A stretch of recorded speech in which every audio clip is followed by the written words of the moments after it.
Guys, I've gone to the content area, problem-based learning, clicked on there.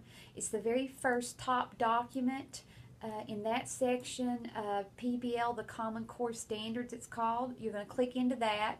You're going to download that out into a Word document so you can work with it a little better. The minute that pops up, that's what I'd want to have right now looking at while I'm walking you through this particular how-to video. So you've got that pulled up. The first thing you should see, it should say assessment strategies. All right. So I'm just going to scroll down through here and tell you exactly what's on each. That first assessment strategies is more for, on my part, how I'm going to use formative and summative assessment to get your grade. I'm explaining my task in the whole process. Final presentation guidelines, that's probably the second sheet is what I want to probably start with. Your task is to provide a 15-minute presentation of your project. You are to address the following areas, and you're working as a group. Remember, every group member must speak. This is not one person doing all the talking. Everybody must have equal time.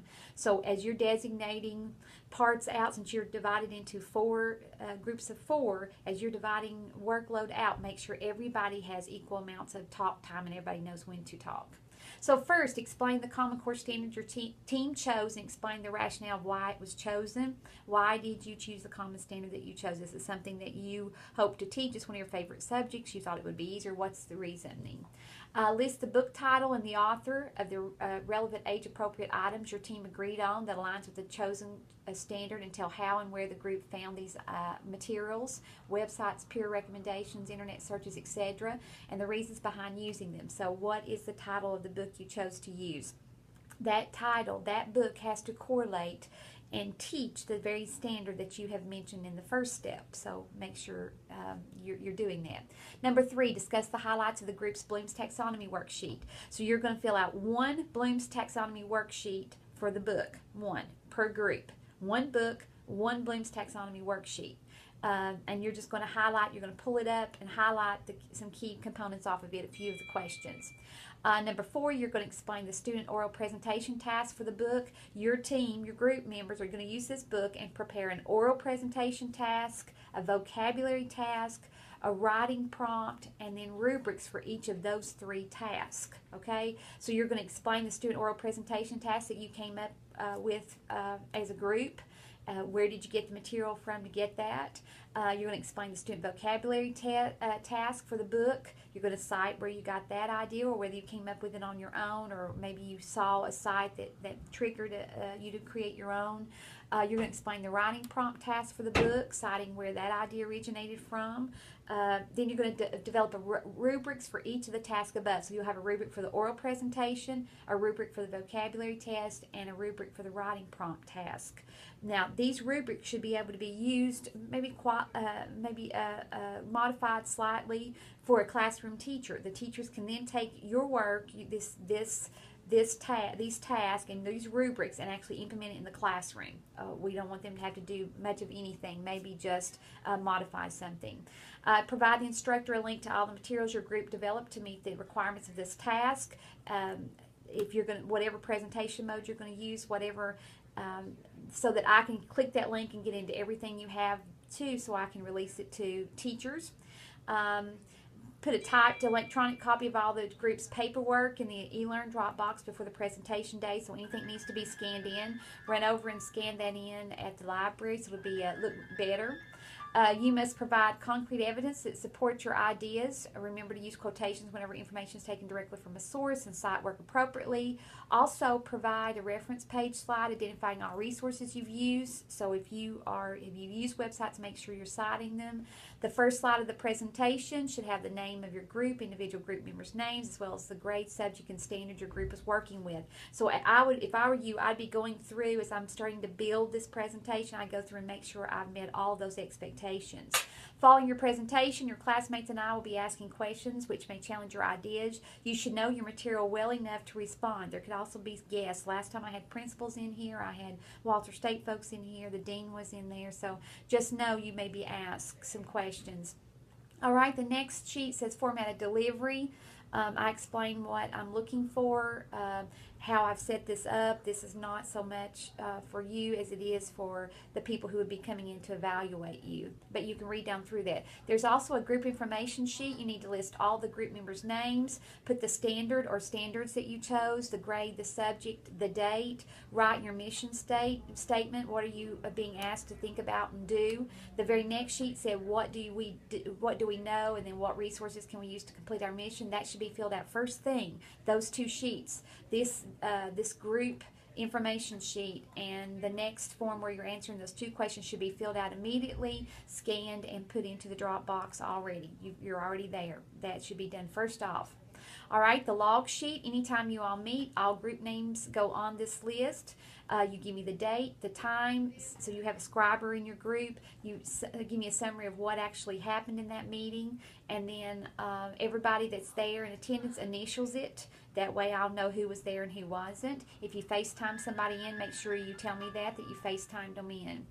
I've also included the final presentation rubric that I'm going to use to actually grade you by, and what the people in the class who come to listen to your presentations, what they'll be using to grade you by. So that way you'll know what to shoot for there. That's worth 70 points.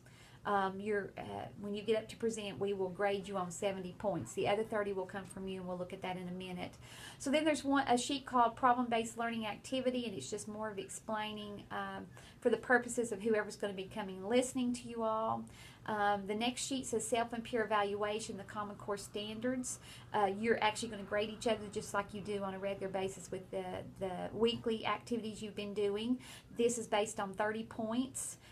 Each person, you'll read the description for each category: excellent, satisfactory, marginal, or superficial, and then you'll put the names and their specific grades in each column to the right. Okay, and that includes you. Your name goes on here. So we will actually, I and whoever else is in the room will be grading you on 70 points. The other 30 comes from this peer evaluation. So know that that's how this one is.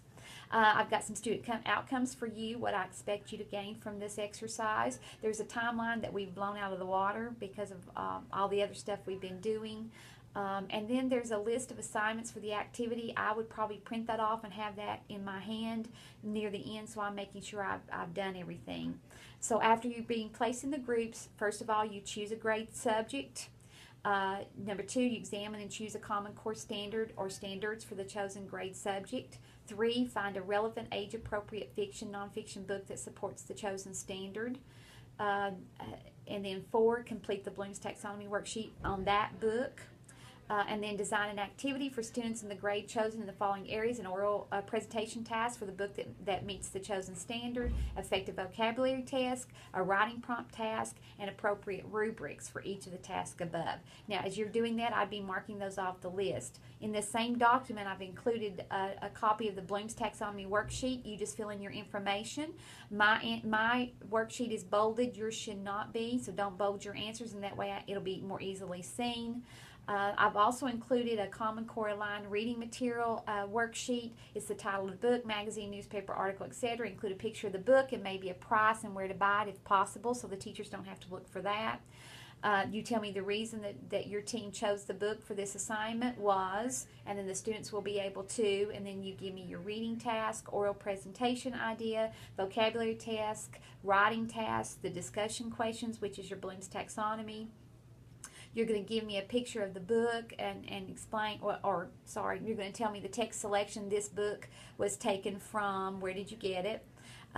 Materials in the section tell about the attached Bloom's Taxonomy and rubric, and those are the things I want you to include in your presentations, but I'd like to have a little summary on this page of each, so when I go back into the Dropbox, I'll be able to do a quick review. Okay? Now, I'm going to give you for an example. Let's say in 4th grade, possibly 3rd grade, you're teaching personification. Personification is given human characteristics to non-human items. That's one of the standards you might want to need to teach in 3rd and 4th grade. So you've chosen that one. You go searching for a book. I would choose The Giving Tree. The Giving Tree is about a talking tree, and she gives her apples and her branches to help this little boy with his needs all through his life, and then when he gets an old man, he comes back and all that's left is her stump. But she's talking to him. They play hide and seek, and So she's given human characteristics, even though she's not, the tree is not a human thing. That would be a great book to teach personification. Now, you cannot use that book since I have now given the example. But if I chose that book, I then would give an oral presentation idea. How would I have the students do some kind of oral presentation on the book? What could they do? What kind of vocabulary could I pull from that book to teach, and how would I teach it? A game or something, a handout, something. A meaningful learning experience, keep that in mind. And then I would also do a writing prompt, do some type of writing prompt so the students would reflect on the book in some way.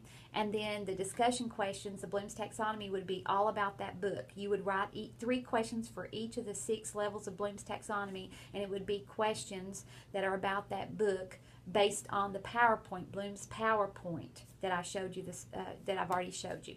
It's inside the problem-based learning as well. All right, so there's your task at hand. We'll talk more about it when we get in class. If you have any more questions, make sure you document those as you're listening to this. All right, good luck.